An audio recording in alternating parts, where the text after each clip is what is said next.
교수님, 지난 시간에 이제 그 네덜란드부터 시작해서 영국까지 이제 자본이 가고 어떤 기축동화국으로서 흐름이 이어져 왔는데 그게 이제 지금 미국으로 와 있잖아요.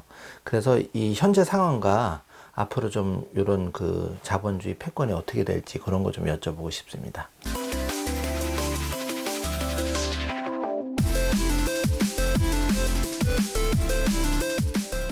예.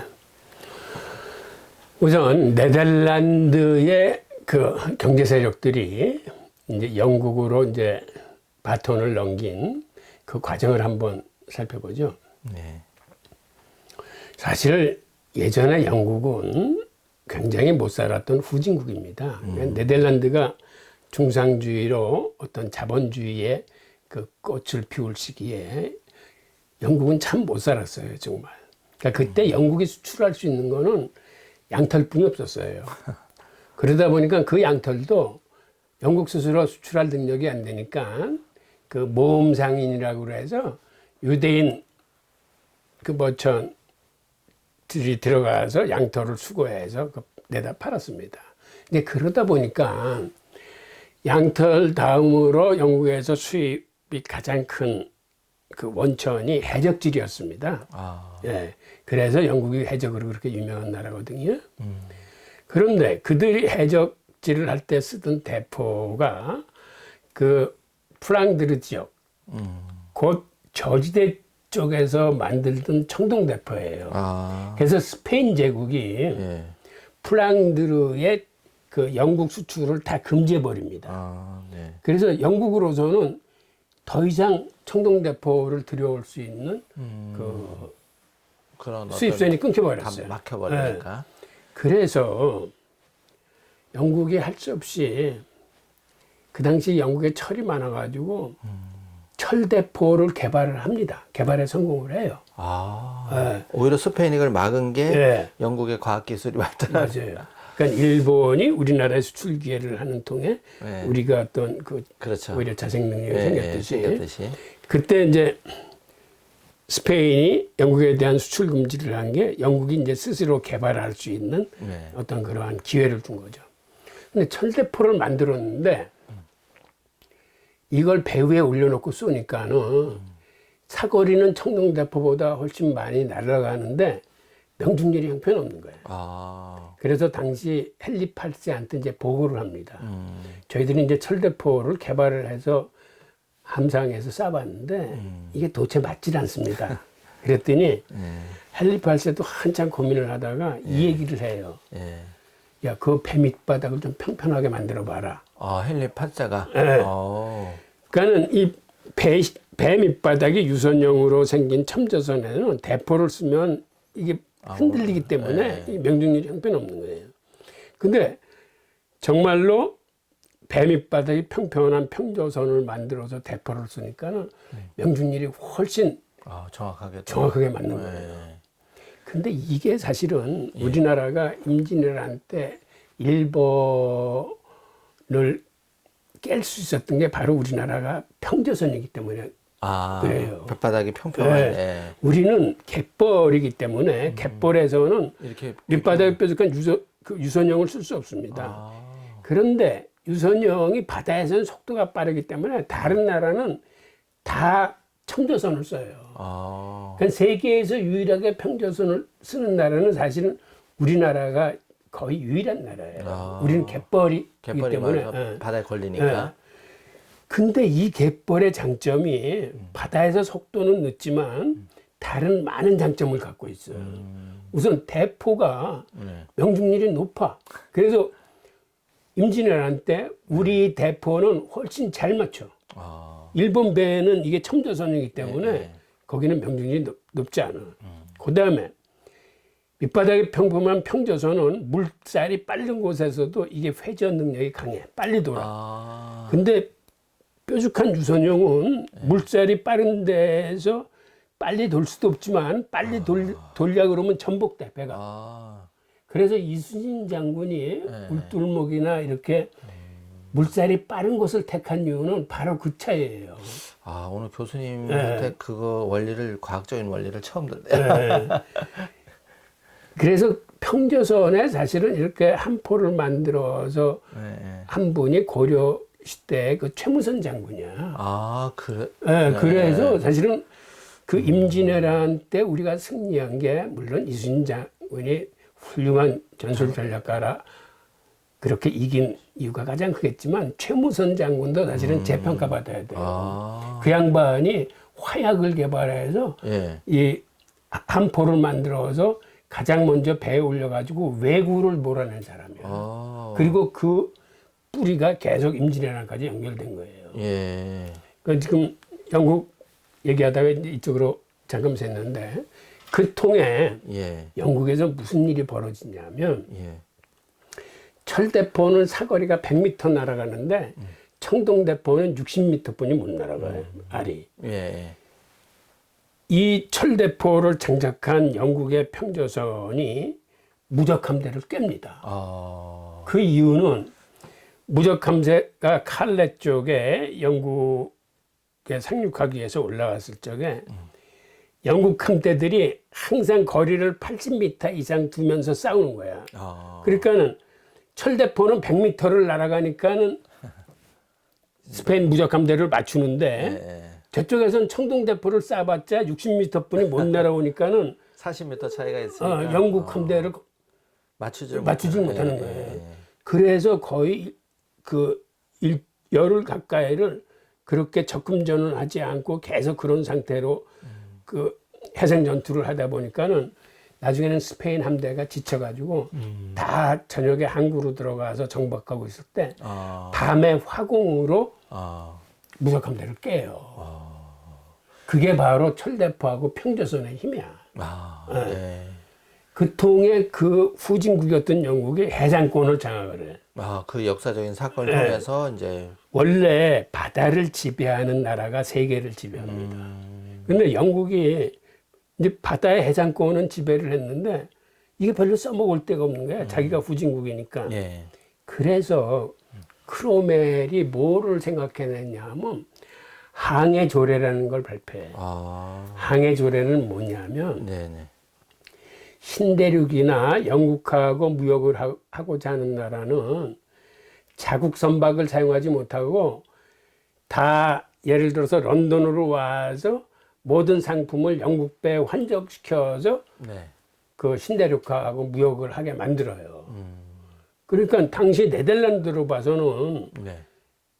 신대륙하고 여태까지 잘 거래를 해오고 다른 나라하고도 거래를 해왔는데 이게 런던으로 가서 물건을 내려놓은 다음에 영국배에 다시 환적을 해야 되니까 굉장히 불합리하고 말도 안 되는 거야. 그래서 세 차례에 거쳐서 영국하고 네덜란드가 그 전쟁이 벌어집니다. 그래서 네덜란드가 져가지고 해상 봉쇄를 당해요. 그래서 네덜란드의 그 유대인 무역상들이 배를 끌고 바깥으로 나갈 수가 없어. 그래서 유대인들이 대표를 뽑아가지고 랍비 한 분을 크로멜한테 파견을 해요. 그래서 협상을 합니다. 네. 근데 그 협상 결과가 뭐냐면 런던에 있는 경제 특구를 줄 테니까는 네덜란드에 있는 무역상들이 다 런던으로 건너와라. 라는 게 그 협상 결과예요. 그래서 당시에는 유대인에 대한 어떤 감정이 이렇게 좋을 때가 아니었기 때문에 그걸 드러내지 않고 네덜란드에 있던 유대인 무역상들이 죄 런던으로 옮겨갑니다. 그래서 그 세계적인 무역 네트워크가 그대로 네덜란드에서 그 런던으로 이전을 해요. 그래서 런던이 무역 중심지가 되는 거예요. 아, 그렇게 해서 영국이 이제 패권을 가져오게 된. 그리고 여기에 또 하나 예.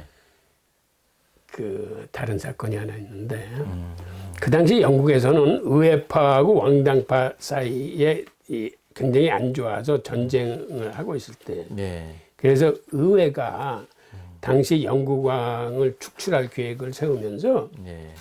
당시 네덜란드 총독인 그 윌리엄 그 공을 영국 왕으로 초청을 해요. 그 이유는 윌리엄 공의 부인이 당시 영국 왕의 딸이야. 그래서 이 부부가 그 영국 왕 그 개성 서열 1위 부부예요. 그래서 그 아버지 왕을 내쫓고 새로운 왕을 영입하는 거야.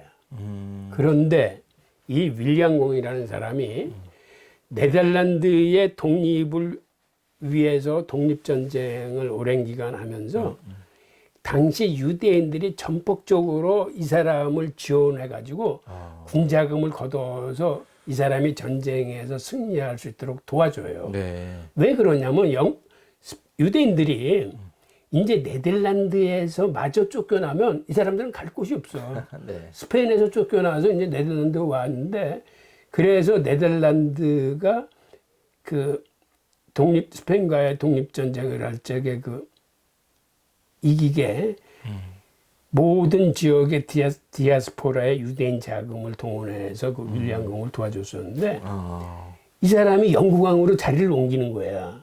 그러니까 그때 유대 금융인 8,000명이 이 왕을 쫓아서 다 영국으로 자리를 옮겨요.